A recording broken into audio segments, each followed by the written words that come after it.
అయితే కలబంద మొక్క ఇంట్లో పెంచుకునే వాళ్ళు గుర్తుపెట్టుకోవాల్సిన ముఖ్యమైన విషయం ఏంటంటే, కలబంద మొక్క ఎట్టి పరిస్థితుల్లో ఇంట్లో ఆగ్నేయంలో పెంచకండి. ఆగ్నేయంలో కలబంద ఉండకూడదు. ఈశాన్యంలో కానీ వాయువ్యంలో కానీ కలబంద మొక్కను ఉంచుకోవాలి.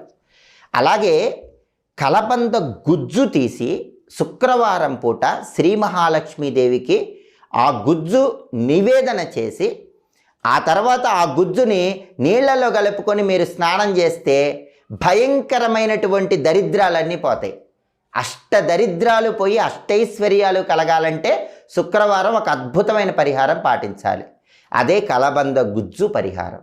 అది కూడా ఎప్పుడు చేయాలి? శుక్రవారం సాయంకాలం ప్రదోష కాలంలో చేయాలి. ప్రదోష కాలం అంటే సూర్యాస్తమయానికి ముందు వచ్చేటటువంటి 24 నిమిషాల కాలాన్ని ప్రదోష కాలం అంటారు.